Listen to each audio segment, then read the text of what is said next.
Les amis, ravi de vous retrouver aujourd'hui pour une nouvelle vidéo. J'espère que vous allez bien, moi ça va super et aujourd'hui on se retrouve pour une nouvelle vidéo dans laquelle on va parler de l'équipe de France et des enjeux actuels de la sélection de Didier Deschamps et on va essayer un peu de revenir sur les tenants et les aboutissants de la dernière liste et essayer d'analyser les prochains matchs qui attendent nos Bleus, en l'occurrence les Pays-Bas dès vendredi et puis l'Écosse mardi prochain. Donc voilà, on va essayer un peu d'analyser ce qui va se passer du côté de l'équipe de France, analyser les nouveaux appelés et puis le futur 11 qui va se dessiner puisqu'on va essayer de se projeter. On va pas rester seulement sur le match des Pays-Bas et de l'Écosse parce que pour moi ça n'est qu'un détail. Il y a aussi un rassemblement en novembre, mais le but c'est quand même de préparer l'Euro 2024 et de voir jusqu'à cette échéance-là qui va être évidemment très très spéciale pour nos Bleus. Donc on va commencer évidemment par le poste de gardien de but et je pense qu'au poste de gardien de but on va pas vraiment épiloguer. Je pense que c'est Mike Maignan qui tire son épingle du jeu et qui est bien parti pour devenir le gardien titulaire de l'équipe de France pour les 3-4 prochaines compétitions, grosses compétitions internationales, donc c'est vraiment une valeur sûre. Et en plus, ce qu'il a de plus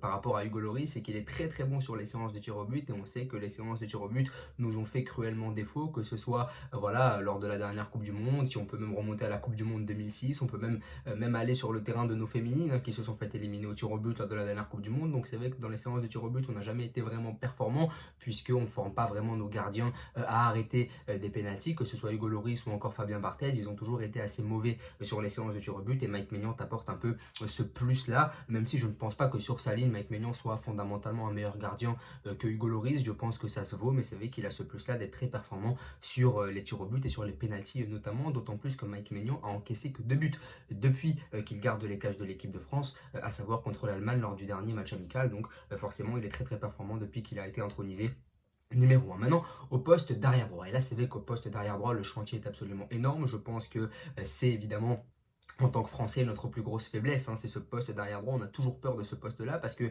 depuis 2017, à chaque fois, il y a toujours eu pas un arrière droit de métier. C'est-à-dire que depuis que Pavard est appelé en équipe de France, à chaque fois, il y a eu un arrière droit sur deux qui n'était pas un arrière droit de métier. Donc à chaque fois, on avait Pavard, des fois, on avait Dubois qui venait. Mais depuis que c'est la paire Pavard-Koundé, il faut savoir qu'on n'a pas d'arrière droit de métier. Ce sont juste des mecs qui dépannent, ce sont juste des mecs que Deschamps met là par circonstance, qui ont peut-être le profil pour jouer là. Mais c'est vrai que Pavard et Koundé, ce sont des défenseurs centraux purs et le fait d'avoir joué un peu en club au poste d'arrière droit a fait d'eux des arrière droits au fur et à mesure du temps. Pavard a joué la Coupe du Monde 2018 en tant qu'arrière droit, Koundé a joué la Coupe du Monde 2022 en tant qu'arrière droit et on a tout de suite vu qu'à chaque compétition, la coïncidence c'est que ça passait toujours côté gauche sur notre côté droit à nous, mais le côté gauche de l'adversaire et que c'était vraiment compliqué. Cette fois, Deschamps a innové puisqu'il a appelé Klose qui fait un très très bon début de saison avec l'Olympique de Marseille au poste d'arrière droit, mais il a aussi appelé Malo Gusto suite à la blessure de Jules Koundé et pour la première fois depuis très très longtemps, on a deux arrière droits de métier, donc là aussi c'est très intéressant.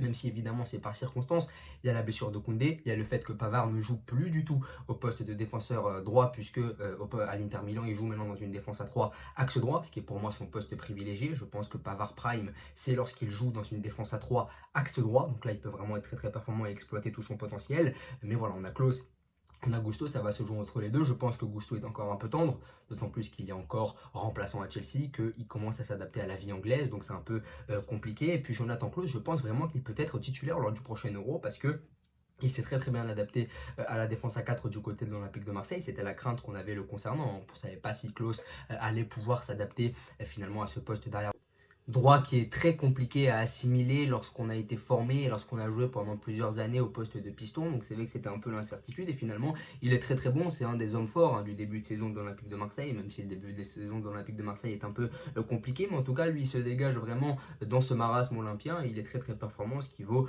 le fait d'être ce qui lui vaut le fait d'être rappelé. Donc c'est très intéressant. Et pour Gusto, je pense qu'il va continuer à apprendre. Ça ne m'étonnerait pas qu'il reparte avec les espoirs lors du prochain rassemblement, mais le but pour lui c'est de lui faire un petit baptême de feu. Voilà, en commençant, en s'entraînant avec les pros, je pense que ça peut vraiment lui apprendre beaucoup de choses, mais c'est vraiment aussi miser sur le futur, parce que Deschamps envoie un signal à Gusto en lui disant voilà, je compte sur toi pour le futur, et ça passe évidemment par cette convocation-là, mais le fait d'avoir deux arrière-droits de métier, ça montre que Deschamps prend un virage à 360 degrés, où il se dit voilà, il me faut absolument des arrière-droits de métier pour le prochain Euro, parce que c'est ce qui nous a fait défaut sur les précédentes compétitions, c'est qu'on n'avait pas d'arrière-droit de métier. Pavard et Koundé n'ont pas envie de jouer au poste d'arrière-droit, et donc forcément, je pense qu'il faut sévir en appelant Klose, qui évidemment va pouvoir dépanner à ce poste-là et et qui pourrait bien être titulaire, hein, vu le marasme qui règne à ce poste-là et vu l'absence de joueurs de grande qualité. Je pense que Klose pourrait apporter un profil différent dont on ne dispose pas du côté de la France. Et puis Gusto, je pense qu'il va apprendre petit à petit. Donc là aussi, c'est très intéressant ce petit virage-là. Ensuite, au niveau de la défense centrale, c'est très compliqué aussi. Il y a eu beaucoup de blessés. Saliba, Upamecano, Disasi, qui a donné lieu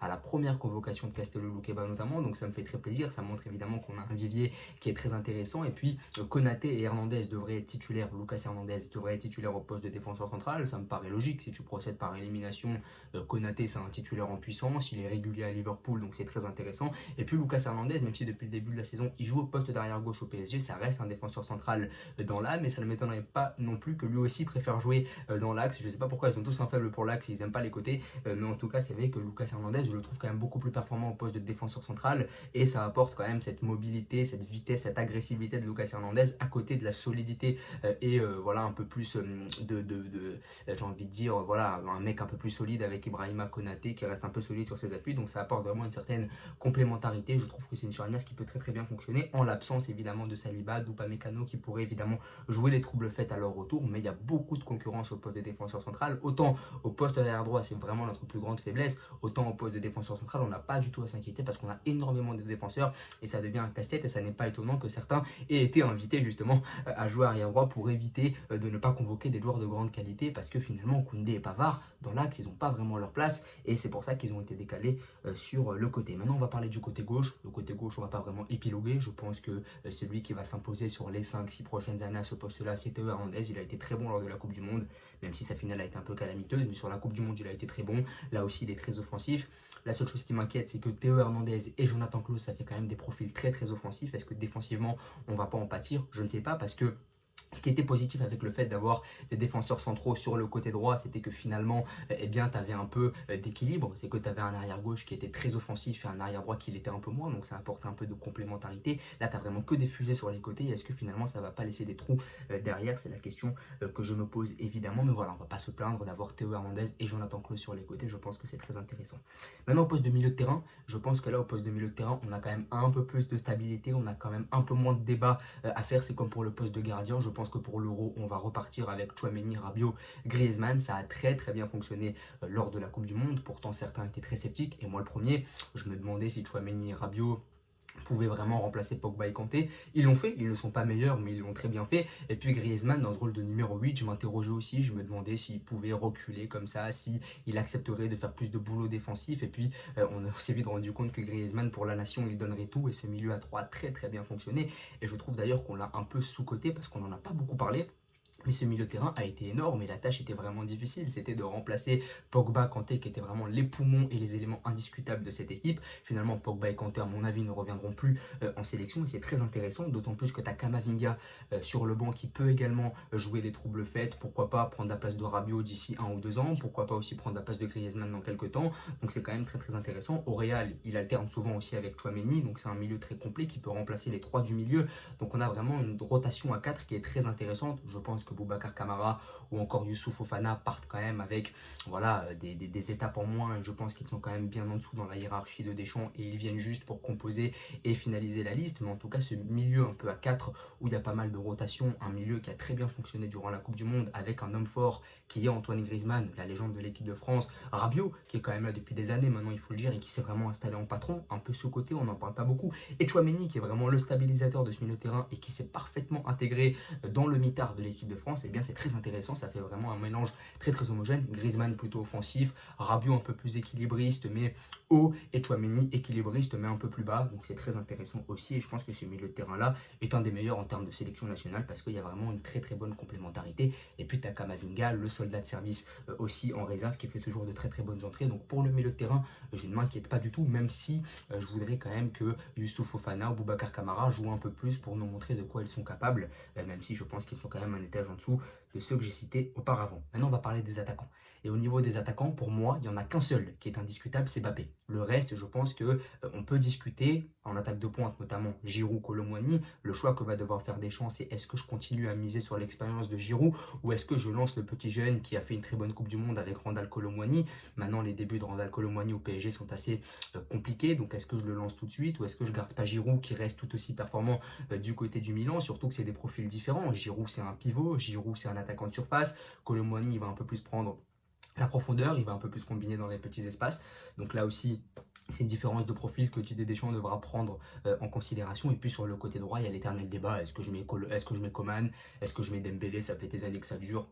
Voilà, je pense que tu mettes l'un ou que tu mettes l'autre, c'est la même chose, j'ai envie de dire, parce que voilà, c'est des ailiers très rapides, c'est des ailiers très techniques, c'est des ailiers de toute façon qui vont percuter, qui peut-être pour Dembélé a un peu plus de déchets dans son jeu et peut-être un peu moins efficace qu'un Coman. Moi, choisir entre les deux, je mettrais Kingsley Coman parce que je le trouve quand même intrinsèquement meilleur que Dembélé, surtout que Dembélé a un peu du mal sur son début de saison avec le PSG et que Coman est dans une stabilité au Bayern Munich depuis des années. Donc à choisir maintenant, à l'instant T, je mets Coman. Maintenant, ça n'est pas scandaleux que tu alternes les deux, ça fait des années que ça dure et ça marche très très bien. À la Coupe du Monde, Deschamps avait préféré voilà, mettre Dembélé. Maintenant, moi je préfère Kingsley Coman, mais c'est une question de sensibilité. Je pense que ce ne sera pas scandaleux qu'ils mettent l'un ou l'autre. Maintenant, au poste d'attaquant de pointe, là aussi, ça va être un problème un peu philosophique. Est-ce que je garde l'ancien? Est-ce que je mets le jeune? Mais si je mets le jeune, je change un peu ma façon de jouer parce que maintenant, tu vas beaucoup plus devoir jouer en transition. Tu vas plus compter que sur Mbappé, mais tu pourras aussi compter sur Kolo Muani. Donc peut-être que tes attaques pourraient un peu plus passer par l'axe qu'avant dans la profondeur. Donc voilà, je pense que là aussi, c'est une question de sensibilité et aussi est-ce que Deschamps voudra passer à autre chose ou pas. Je pense qu'il gardera quand même Giroud pour l'Euro 2024, ce qui sera peut-être à mon avis la dernière compétition de Giroud et garder Kolo Muani pour 2026. Maintenant, Nkunku est blessé, mais au retour de Nkunku, peut-être qu'il pourrait encore modifier les choses en mettant Nkunku à un poste de numéro 9. Donc là aussi, on a encore un réservoir qui est plutôt pas mal loti. Donc voilà, c'est vrai que je ne m'inquiète pas vraiment. Il n'y a que Mbappé dans cette attaque-là qui est vraiment indiscutable. Après que tu mettes Kolo Muani, Dembélé, Giroud, Coman, Kolo Muani, Coman ou Giroud, Dembélé, pour moi ça revient au même, c'est juste des ajustements tactiques à faire et prendre en considération des profils qui peuvent être des fois différents, mais voilà, je pense qu'en tout cas l'avenir de l'équipe de France est encore radieux. Je suis très serein quant au poste de gardien avec Maignan, quant au poste de milieu de terrain avec l'inépuisable Griezmann, le nouveau stabilisateur qu'est Tchouaméni, qui a parfaitement pris la succession de Kanté et Pogba, et le nouveau leader Rabiot en complément avec Camavinga sur le banc. Donc je suis très positif sur le poste de gardien, mais aussi sur le poste de milieu de terrain. Au poste de défenseur central, maintenant il va falloir ajuster. On a beaucoup de potentiel, on a beaucoup de talent. On a un Théo qui est très très bien installé sur le côté gauche, mais si Théo se pète, qui on a? Ça c'est compliqué aussi. Au poste de défenseur central, on a beaucoup trop de joueurs, donc quelle est la paire que tu vas distinguer? Là aussi ça va être un enjeu. Et puis sur le côté droit, on a pas mal de faiblesses là aussi. C'est la principale faiblesse de cette équipe de France, qui on va mettre pour le prochain Euro. Si tu mets Jonathan Klaus, c'est très bien. Mais il manque d'expérience internationale, il a beaucoup de failles défensives, même si là il est bon dans une défense à 4, mais à l'Euro, est-ce que ça va être la même chose? Voilà, si tu mets pas Varane Koundé, on sait qu'il met pas vraiment de passion à jouer à ce poste-là. Donc voilà, l'enjeu du poste derrière droit est toujours le même pour l'équipe de France et ça va être très très compliqué. Donc voilà, n'hésitez pas à me dire ce que vous en pensez, à vous abonner, à liker et à partager. Merci beaucoup.